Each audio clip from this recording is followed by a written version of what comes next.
Welcome to this very special podcast recorded here on the Lyric stage at the Theatre Royal Plymouth. We're celebrating the incredible career of Adrian Vinken, who's been Chief Executive here since 1990. For more than 3 decades, Adrian has led the organisation through thick and thin, and he'll be taking us on a journey from where it all began right up to his final year in charge and through the pandemic.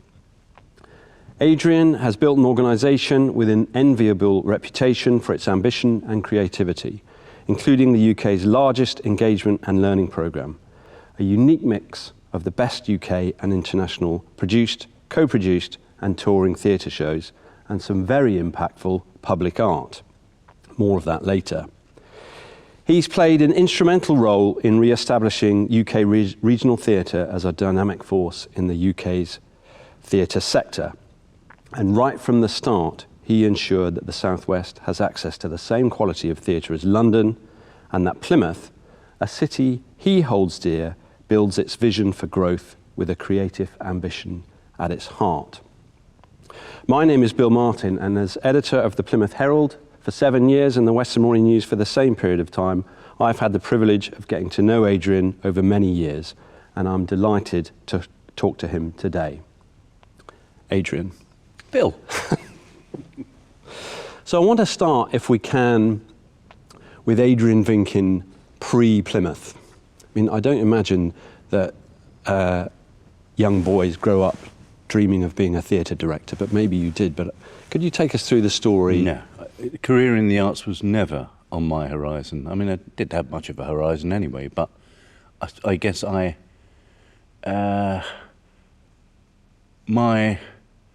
did I have a career ambition? Well, I went to university to be a civil engineer.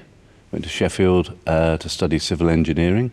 And after about a year there, although I kind of liked Sheffield, I realised that that wasn't really for me. I used to go to the Students' Union and talk to people who were doing just interesting. They'd be talking about politics and philosophy and sociology and literature. And I thought, oh, that's really interesting. Whereas, you know, talking about with your mates about, I don't know, vector forces on dams and all the rest of it really didn't do it.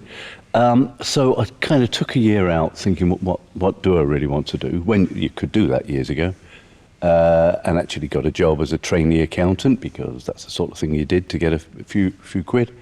And then I went back and actually did a philosophy and economics degree. And I loved that. I totally loved it. So much so that I kind of thought, oh, I wouldn't mind doing this for the rest of my life.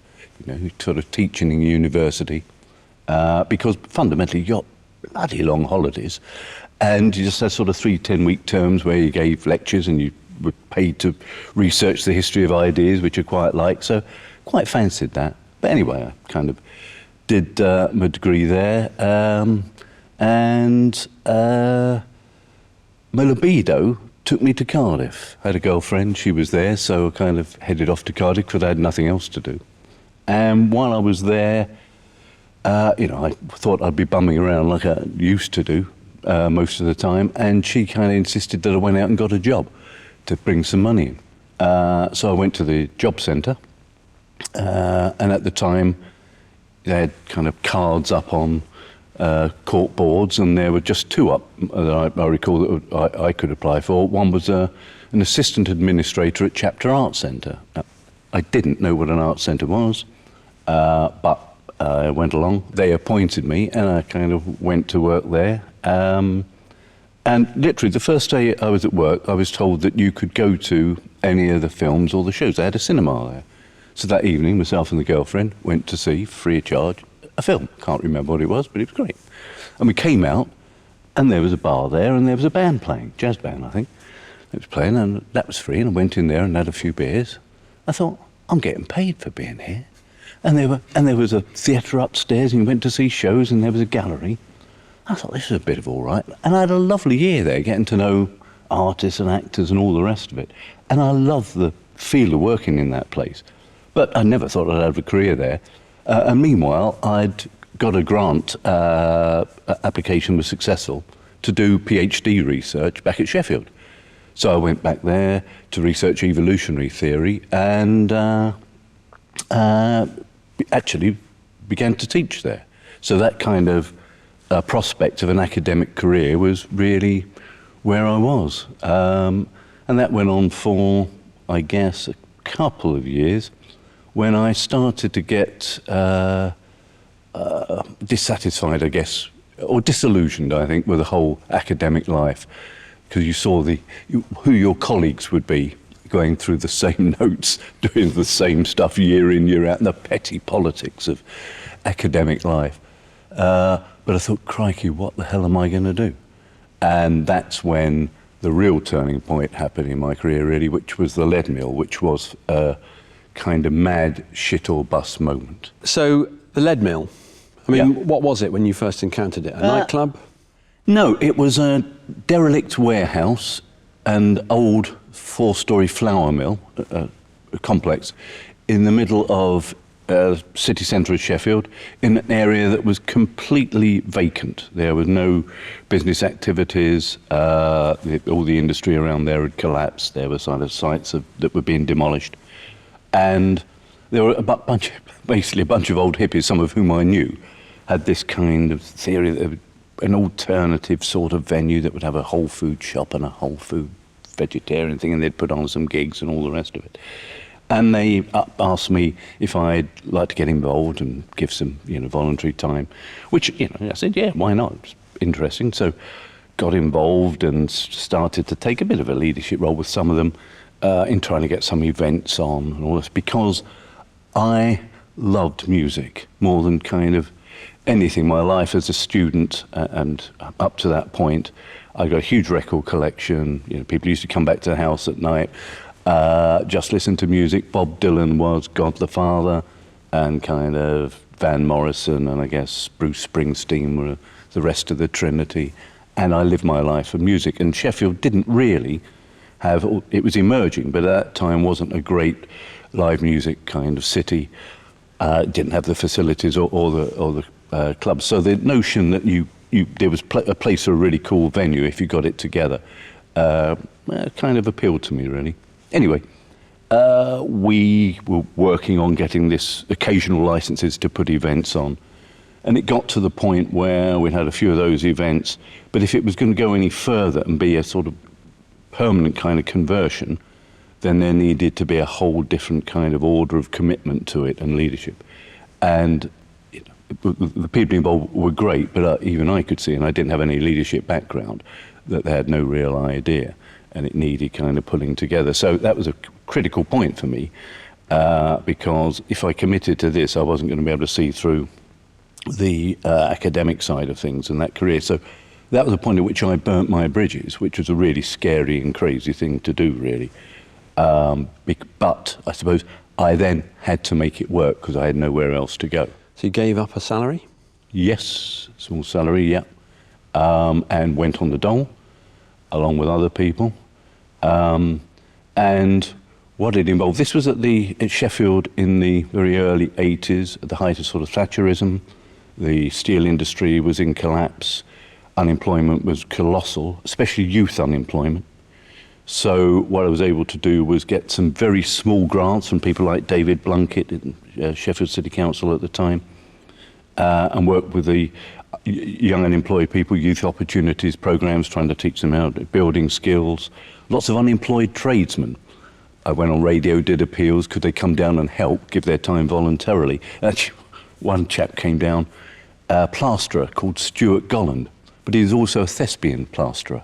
He'd been a plasterer by apprentice trained, and he went off to RADA to become an actor. And he was in between jobs, so he came down and he taught me how to plaster. And actually, I plastered a few studio rooms with him. But eventually, against all odds, the licensing authority did grant us a music, singing and dancing license and a liquor license. And we opened, and I think the first band I had booked on the Sunday night when we opened was Culture Club, who just got it right. They were, at the time, were at #1 with Do You Really Want to Hurt Me? So just bang, it's kind of straight Timing. in there. Yeah, perfect. And it was, the concept of it was a mixture of a great funky live music venue, which it was. I mean, it was a great place and still is for live bands. Sort of discos, 2 or 3 nights a week to coin the money in, you know, because they were really popular. And it was a great venue, really cool place. A bit weird, but, you know, out there. But also an art centre. We used to programme in small-scale touring theatre, some stuff that we have here, contemporary dance. The BBC ran a programme for a year, It's My City, looking at different projects around in the great cities of the UK, in community volunteering, in the arts, in culture, in environment, in leisure, all these sorts of activities. And we got down to a short list, the Leadmill did, for an arts project. And we had to go to Manchester on a Sunday night, big theatre, I think it was the Palace Theatre there. We were in the audience as shortlisted. And it was a big awards ceremony. And I think it was Dimbleby compared it. And we won. I had to go down, and it was broadcast live at 9 o'clock on BBC One. And I think it was Kate Adie gave us, you know, the award for the best arts project in the UK. So we thought, whoa, you know, from that kind of rough, raw background to that was terrific. So that you know, clearly established a bit of a reputation for me. So I was, you know, by then I was chairing the National Association of Arts Centres and the Arts Development Association, and doing work with other people on other potential venues. In fact, I was working very closely with a developer and Bradford City Council about opening a sort of Leadmill type venue in an old derelict Victorian swimming baths in the centre of Bradford, next to the Alhambra Theatre, and turning it into a kind of Leadmill complex, when I was approached about this place, Theatre Royal Plymouth. So you were headhunted? Yeah. Yeah. Yeah. And it must have been, I mean, it's a big decision for you, surely. Yeah, it was, yes, it was very big, because the headhunters said, you know, Theatre Royal in Plymouth. I said, well, it's really flattering, but I know bugger all about theatre, really, you know. A little bit of programming, but didn't really know. But anyway, I came down, and it was at the same time that I'd been offered a job, literally the week before, for running this place in Bradford. So I was thinking about leaving the Leadmill. There was a big decision to be had, and I came down here and was then offered the Plymouth job. So I was on the horns of a dilemma. However, you know, it was a difficult decision at the time, but we committed to coming here. Partly, I think, because we'd actually enjoyed a brilliant family holiday the summer before in Hope Cove, and just thought, what a lovely place to bring kids up. Yeah. The notion that you could bring kids up in this part of the world. So that was a kind of slight factor in it, as was the enthusiasm, I have to say, of the chief exec in the city and some of the board members for me to come down when I was kind of reticent. But it was a really big decision to take, because, you know, it's a big job, and it was a proper grown-up job, you know. And a wrench to leave Sheffield? Big wrench. Big wrench, yes. I'd become a naturalised Yorkshireman, really. I mean, my wife was a Sheffield lass. And I loved the city and felt kind of committed to it, especially all that work with the Leadmill and the social kind of changes we'd managed to kind of make, and the impact we started to make. And actually the whole cultural industries quarter in Sheffield was catalysed by the Leadmill. All the recording studios and all the other creative industries nexus all around there. That was a starting point for the city councils to start to buy property around it and start to invest.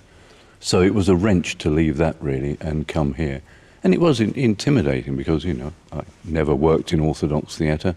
Clearly the big shows, the big musicals, and a big organisation. It's Theatre Royal, you know, it's establishment. Yeah. There were 2 knights on the board, there was a leader of the council, and I was a rock and roll chancer, really, yeah. You know, and so it was a bit, Did you have to buy a suit? I did have a suit or 2, yes, most certainly. And I spoke, there's 1 or 2 bits of footage of me in that first year, like a rabbit in the headlights, because of the financial difficulties I kind of walked into. And the kind of accent I used at the time was probably not the one I use now. Trying to show how grown up and professional, and I knew what I was doing. So, tell us, what was the theatre like when you got here? And what was Plymouth like? There was the financial side of it, which was terrifying. So interesting in the recruitment process, it was, everything was fine. The Arts Council were going to give a bit more money, and it had been a bit rocky because the theatre had been open 6 years, and the City Council had already had to write off 2 deficits of £500,000. Now, that £500,000, I think nowadays, you'd probably be talking about £2 million a pop. So a theatre opens in a city that hadn't had a theatre for a long time. Half the city were calling it a white elephant because they didn't want it built. Half the City Council voted against it. So there was a lot of public antipathy to it from the outset. And the fact that the City Council had to bail it out twice to the tune of nowadays valued £2 million, there was a lot of opposition to it. But I was told that it was sort of, all of that was getting sorted. However, when I arrived, what was very clear was that there was a third deficit looming of that kind of scale. There'd been a show cancelled in the summer, so there was nothing to have on the stage. And things looked really bleak. In fact, my predecessor, his last paper to the board was recommending shutting the Drum permanently and turning the theatre into a pure receiving house. We just tore shows in, no producing, get rid of the workshops, no creating of its own work. A familiar story across the country. Familiar story across the country. So that was a real baptism of fire in terms of the economics of the place. In terms of the culture, it was strange. It was, it had, maybe theatre was like this generally, but it was particularly autocratic. My predecessor and the artistic director were demigods, really. That everybody waited for their decision on just about everything. And the deference was, I'd walk in the stage door and the stage doorkeeper would call me sir. Everybody was calling me sir. Within 6 months, I'd made all of the rest of the senior management team had gone, had to change that. 20% of the staff had to make redundant, to kind of cut costs down, and started to change that culture. To say, I don't know how to run this place. But between us, got people in a room who said, this place is in a real fix, but the only people who are going to solve it are the people in this room. So how are we going to go about it? And start to develop the organisation that way, really. And what about externally? How much of a battle has it been to win Plymouth? Because I came to Plymouth after you, 97, and I remember clearly being told by a senior councillor that opera was for rich people. Yeah. And I think that's an attitude that's often been prevalent in Plymouth, and you've probably encountered throughout your time here.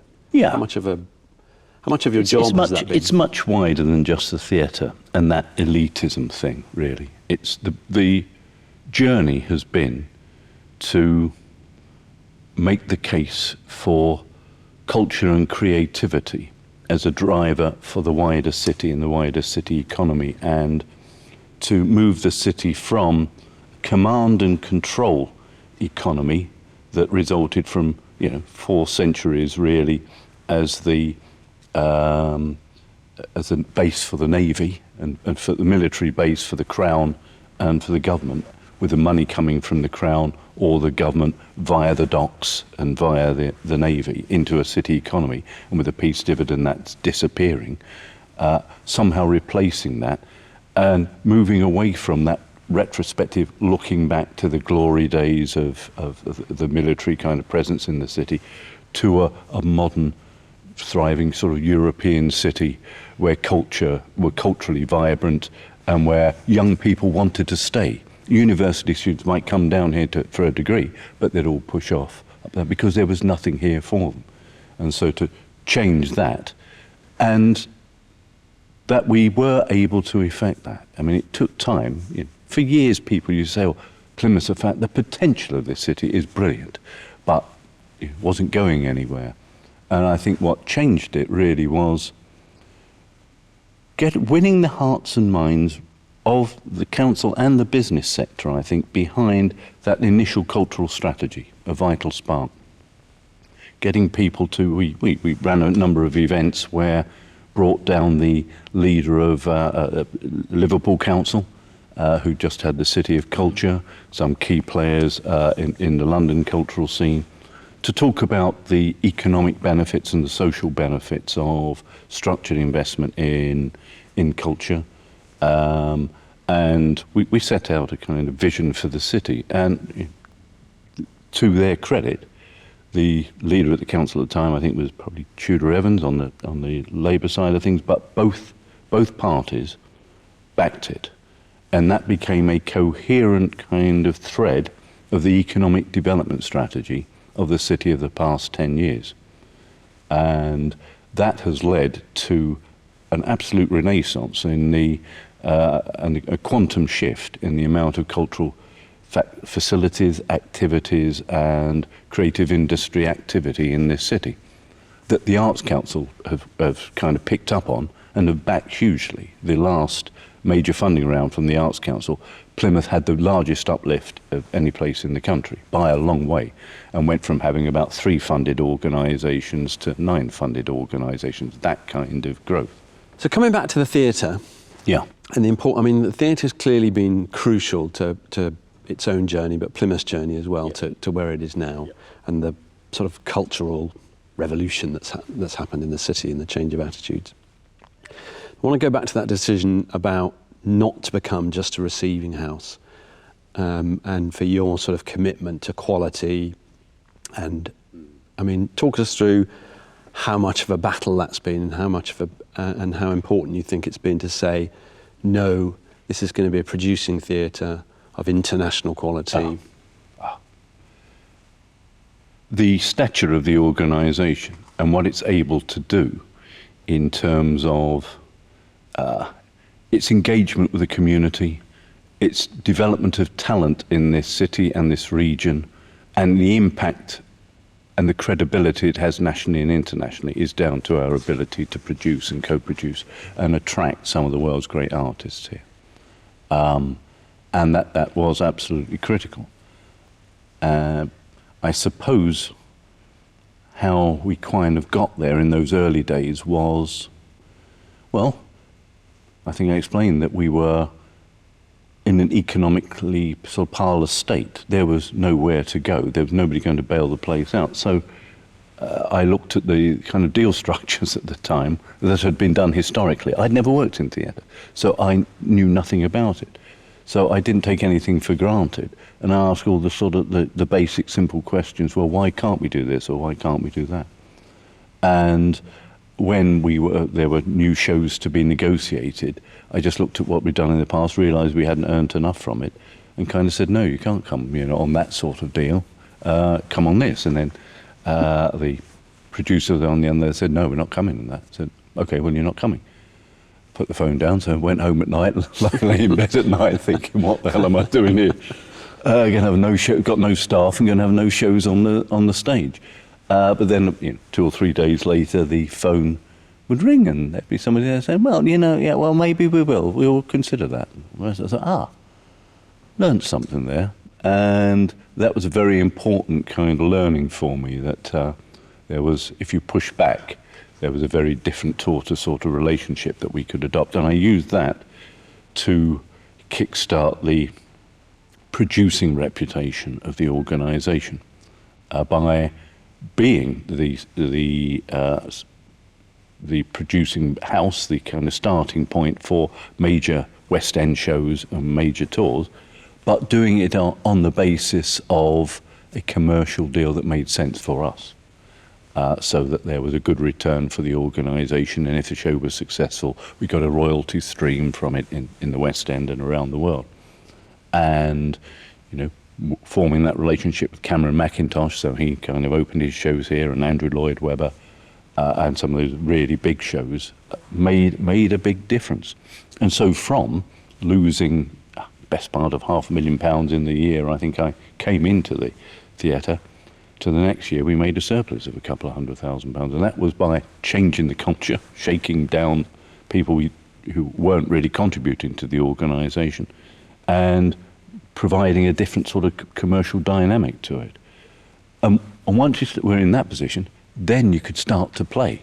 Then you could start to look at getting some really interesting, kind of challenging art and start looking at the more experimental, more risky kind of work, and commissioning new work in the drum, and to start to move back from there. So it was progressively, the key to our success, I think, has been to be where we can be ruthlessly commercial, and getting every penny out of those relationships we have for the benefit of the organisation, and then using that resource to fund new writing, new work, engagement programs for our communities, which we're really proud of and do phenomenal pioneering work, and developing talent that can go on to, for careers in theatre and around the country. And it was that's really been I think the core philosophy that's made sense and given us that capacity. We are a regional theatre, but to have the largest regional theatre, producing theatre in the country, in Plymouth, in the most sparsely populated region, in one sense, is bonkers. Why have we got it here? So to make it work, you couldn't operate it in the same model that Birmingham Rep or the Lyric in Hammersmith kind of operates, because you haven't got the marketplace to sustain 3 or 4 week runs of a piece of drama. It had to be a very different model and very different dynamic. And to have 3 auditoria, the drum, the Lyric here, and the lab, all programmed with different kind of work, is remarkable. It is kind of a national theatre model, really, but on a smaller scale for this region. And it only works if it can attract audiences, or certainly for the Lyric, over a 100-mile radius. There is no other regional theatre in the country that penetrates its market in terms of the number of people it needs to get coming here from that sort of distance. In a really good year, I think it was something like 1 in 15 people, man, woman, child, living between Penzance and Taunton, came to our panto. Amazing. For live theatre, that's astronomical, So it is a unique model, but it really kind of works, provided what you do is good and the work on this stage is, world class, because people are not going to travel for 2 hours to get here and 2 hours to get home for an end of the pier show. So that's the trade-off, but it's fun. So 30 years, yep, maybe 31. The content 31. portfolio here is extraordinary. You need to, when I walk around your scarily thin corridors, the posters on the wall and that sort of thing speak of content, enviable content and stars. What was the moment you were sat here watching something thinking, we've changed it, we're in the game now? Oh, there was never that penny moment, really. Frankly, because no matter what calm persona you kind of put on it, you're always slightly terrified it's all going to turn to rat poo in the next instance, So I've never really there have been great moments where you just thought, wow, that sense of pride and, very emotional kind. It is theatre can be remarkably emotional. And there are just those phenomenal nights in the theatre that are a real privilege and stay with you to your grave. You never forget them, really. And what would be your personal favourites? Well, they're kind of they fall into 2 categories, really. There's that kind of show that is so absorbing and takes an audience on an emotional journey and is so flawless that when you come to the end of it, you might have a full auditorium. Come to the end of it and the lights go down and you get 4 or 5 seconds of total silence because the audience has kind of held its breath and they're in this shared kind of emotional state that nobody wants to kind of break. Everybody's really been, profound journey, really. And then and there's a couple of others do, and then suddenly the whole thing erupts. There's that kind of night, and then there's just those fantastic nights where you've had a brilliant show and everybody's just had such a time, and there's the last number is a real, rather like the end of Hairspray or something like that, and bang, everybody suddenly pow on their feet and cheering and clapping because of the exuberance of the evening. And so they're very different experiences, but they're equally kind of ecstatic. And the former was a weird play called A Disappearing Number, which you probably won't ever recall. It was by our greatest, in my mind, theatre maker in the UK, a guy called Simon McBurney and his Theatre de Complicité. And he decided he wanted to do a theatrical piece about a self-taught Indian mathematician called Ramanujan from about 1915, self-taught in rural India, and the way in which he, when he was about, 20, 21, wrote a letter to the professor of mathematics at Cambridge, I think, that actually, when the guy opened it, what is this rubbish, put it down, went back to, and this guy, self-taught, had solved a couple of the fundamental kind of mathematical problems and puzzles that they'd been working on for years, and it was about their relationship and him coming over here. There was a love story interwoven with it. It was about Indian philosophy and spiritualism. So you had actors on stage taking you through infinite progressions of numbers and stuff. And you had a love story and you had Indian music, and it was all woven together. And it came to the end, there was a spiritual level, there was a human romantic level, there was an intellectual level. And they all were woven through this remarkable piece of theatre to that crystal like that end where and you got those 5 or 6 seconds and everybody went mad.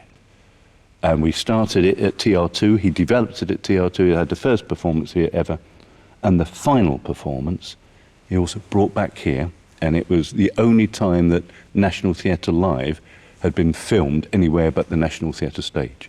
And the last performance was it was filmed from here and broadcast to cinemas around the world, live from here. And that was brilliant. Incredible. It was I've got a DVD of it at home. And when I'm up to it, I'll pop it in. Once a year, I cheer myself up while watching that. Yeah, when I got time. But then, hey, we had Mary Poppins, for Christ's sake, the first ever touring production of that, which was mega. Huge thing to build at TR2. And to see, the chimney sweep tap dance up the side of the Procini March, top to top, down the other side. And at the end, she really does fly. I know. It's real magic. That normally you get Peter Pan going from there, up in the air, down there, don't you? That's what theatre flying is. And the notion that she flies out from the stage, up, and everybody, further and further and further, and then straight up and disappears into the sky.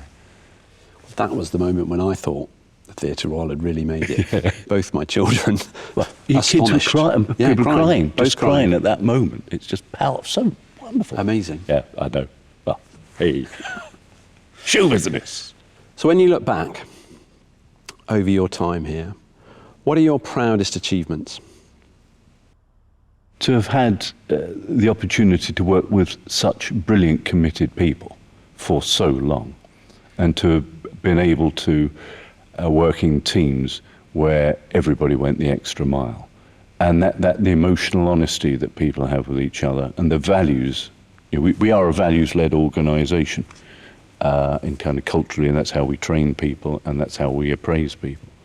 And it's those values being at the heart of the organisation that I think at the end of the day sets us apart from most other kind of theatres, and is kind of partly responsible for the quality of the organisation. It's the way in which we treat each other, and it's the way in which the values we want to aspire to the wider world. And I'm leaving, I've got a phenomenal team here, all of whom, frankly, could go off and lead up organisations in their own right. We're very lucky to have that kind of strength of team, working selflessly and for each other. And when I look around the country, the impact that we've had, that staff that worked here, now Cameron Mackintosh organisation, the top 2 people, the biggest theatrical producing organisation in the world, the number 1 and number 2 there, that worked with me, came from here. New Adventures, the Matthew Bourne organisation, the biggest contemporary, or most successful contemporary dance company in the world at the moment, the number 1 and the chair of that, both came from here. Half a dozen other theatres and commercial the Trafalgar Theatre Group, the commercial director there. So they've all come up through here, which I think says an awful lot about the reputation of the organisation and the credibility that people coming through here have. And then there's just there's the physical bricks and mortar stuff. TR2, I'm immensely proud of that as a building. I mean, it is even now when I go down there and walk in the building, it cheers me up. There's a piece of architecture, world-class piece of architecture, that won all international awards in 2003 or whenever it was for the best building in the UK and all of that. And it is still a glorious achievement, and I love that building. And so do people. That's part of the reason we've had such world-class artists here. The fact Nina Gawa, one of the world's great directors, came and spent a month in TR2 directing a new show, a Hamlet, which we opened here. Simon McBurney comes and starts, in fact, he's starting a new show here next year. And those big musicals that we've started here, TR2's given us that USP, that unique model I talked about, that us having, needing to operate differently. Part of that is the capacity that TR2 gives us. And the skill sets we have there are mind-blowing. We recently built a set for the New York Met. So can you imagine the New York Metropolitan Opera commission, and they contract us, we build a set here, and it goes on, gets flown over to the States, to the New York Met. That kind of reputation, that kind of skill set, and that kind of employment that we bring to the city is brilliant. So there's TR2, there was what we've done to the building, the extension to it, the modernisation of it, in fact how fit for purpose it is now, having the lab as well as the drum, and here, all with great work happening in it is terrific. And then Messenger was a real kind of cherry on the cake, really. That was whole rock and roll roller coaster adventure, really, from start to finish. But I'm sure some people still hate it. But I have to say, if I'm in town and I'm walking through, I always make a detour to go and pat her on the leg or walk under the legs. And I think generally she sits very nicely in the city. And the thought that she'll be here for many generations to come, that pleases me a lot, really. How important do you think very visible statements like that are for a city like Plymouth? Vitally important. I think, they become a sort of iconic, and they become representative of the city, don't they? And it clearly has. The number of kind of national news reports that involve the city, now that's a kind of favoured shot that you get on the news at 10. And that says something about the city, full stop. That's a forward-looking city that makes bold moves, is not afraid to take risks. I think they're in the documentary on Don't Shoot the Messenger, Tudor Evans says that it was a kind of no turning back point, demonstrating this is us as a city, we're brave, we're positive, we're going forward. And I like that thought, the Messenger was a symbol of that for the city.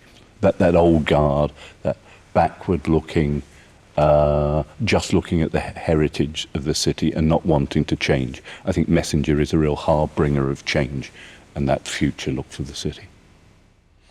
Agreed. So your last year and a bit, you've been leading the organisation through the pandemic. How's that been?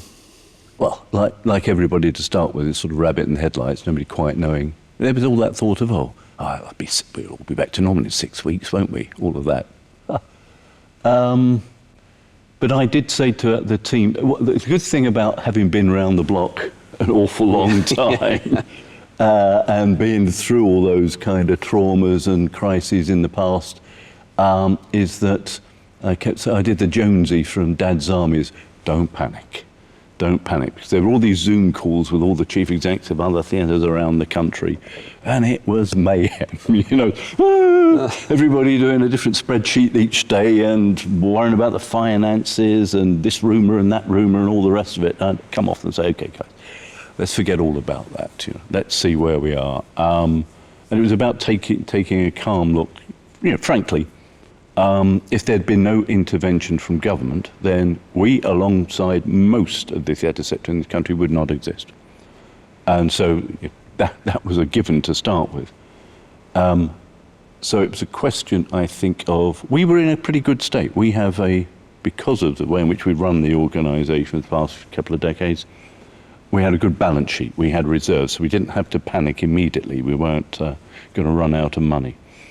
But because we are, of all the producing theatres in the UK, we're the most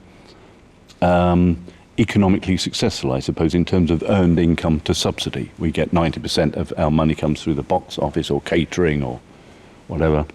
And that, therefore, when we'd stop trading, wow, we've got 90% of our money's gone. So that's in a much worse position than a lot of other theatres.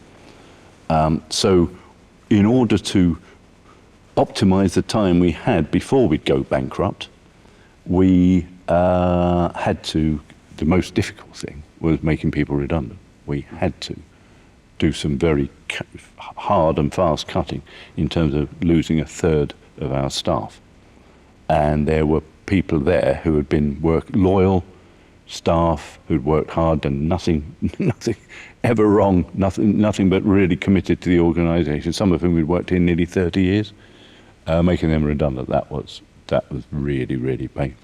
But I know this, with the benefit of hindsight, that was an important move to be making because it put us in the national media spotlight. As a result of that and the fact that we had this economic model. We served the southwest, it's Taunton to Penzance, massive catchment area. We had this very well run, very efficient, so a kind of model that the government would normally embrace and want to, recommend.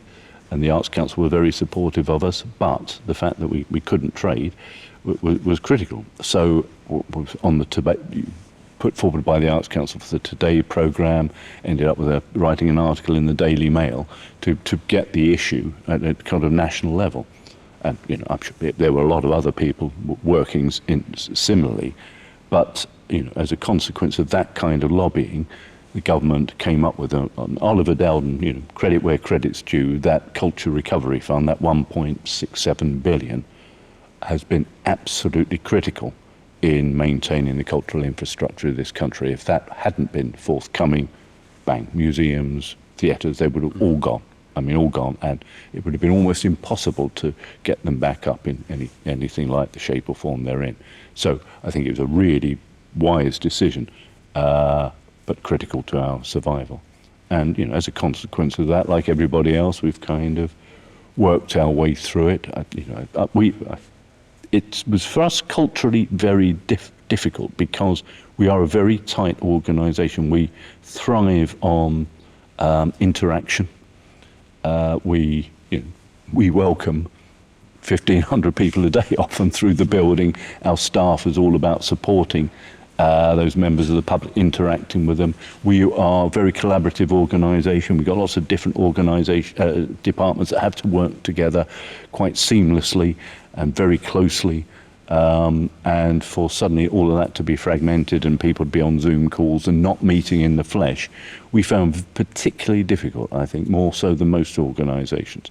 So frankly, as soon as it was legally possible, I and the senior management team came into this building and we met, albeit highly socially distanced with all the windows open. But to get that kind of feeling of coherence going again within the organisation, as soon as we could, we started to rebuild teams to get us back up on our feet, and we're getting there. We're getting there. I think that the next 6 to 9 months is still going to be rocky, but the forward programme is very, very strong, and some great shows to look forward to. And so I'm confident about the future, but it's been a horrible year. Yeah. Mm. How heartening was the return of the audience? Oh, whoa! Well, it's just. I think it was, we opened with, we opened over Christmas, but opened properly in May with a world premiere of a Rambert contemporary dance piece, and it was socially distant, so people every 3 seats or something. But actually, when people came in, and I think the music started, all the lights went up on the stage, people got up and clapped, and nobody had done anything yet, but they were overjoyed to be back in the theatre. And then at the end of it, they just went bonkers, you know, just to have the experience of being in the same space as live performers and experiencing that connection that you have, that live theatre gives. So no, that's been lovely. And hey, NHS the musical last week, just every performance had a standing ovation. Yeah, so amazing. It's been lovely. Yeah. So throughout your time, Adrian, you've been connected with all sorts of people. I imagine from royalties, celebrities. Who've been your favourites, and what have been the highlights of the people you've met? Well, yeah.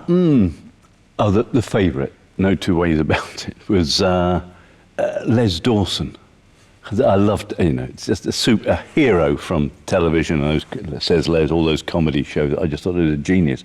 And I picked him up from Plymouth Airport with his wife and little baby Charlotte, because he got a young kid, and took him around to find a hotel for them to stay. And they stayed up on the Hoe, and we live up on the Hoe. So I said to him, do you want to pop round for Sunday lunch sometime? He said, oh yeah, not many. So came round with the family, came about, I don't know, 2 o'clock in the afternoon. And I think we poured him out about 9 o'clock at night. And we drank all the beer, we'd had some wine. I think I'd got some brandy or some sherry, and when everything was emptied, Les went back to his hotel. What you saw was what you got. He was a lovely, lovely man.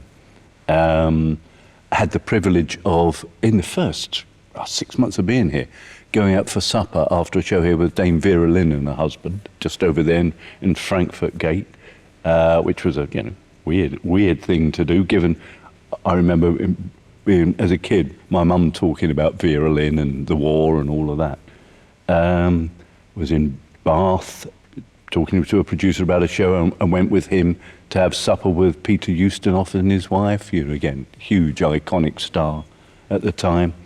And I guess one of the weirdest things was having a private party of about 15 or 16 of us on the West Hoe after we opened a Copacabana here with Barry Manilow, which was bonkers. And then just a guy like Joe Pasquale, who I love, and I know him quite well now. He's been down a few times, and he's a great boxer, you know. He kind of keeps fit, and I used to like running a lot. So he was training for the London Marathon, so we went out running around the Hoe and on Dartmoor together, which was nice. So, yeah, there are a lot of people, stars in this business who you think, oh, they're nice, and when actually you meet them, they're not quite so nice. And then there's some people, what you see is what you get, and those are the kind of people I tend to get on with. So, about your running out on Dartmoor, yeah. I've bumped into you a couple of times myself out in the middle of nowhere. Sheep store on a misty, dark morning, yeah. I mean, you've been in the Southwest for a long time now, and I think you're planning to stay. I mean, what are your thoughts of the region? How does it connect with you? The natural environment's important to me, you know, in getting out and enjoying. So before I came here in Sheffield, I spent a lot of time in the Peak District. So coming down here and having Dartmoor literally on your doorstep, you know, I live in the centre of town, but 20 minutes away, 20 minutes driving, you're in the heart of Dartmoor. And so the ability to explore that, and it's, you know, an upland wilderness, you can still go out there on the North Moor and walk all day and not see another human being. And I go out on Sunday mornings and very early and run with friends or meet friends afterwards, and it's glorious.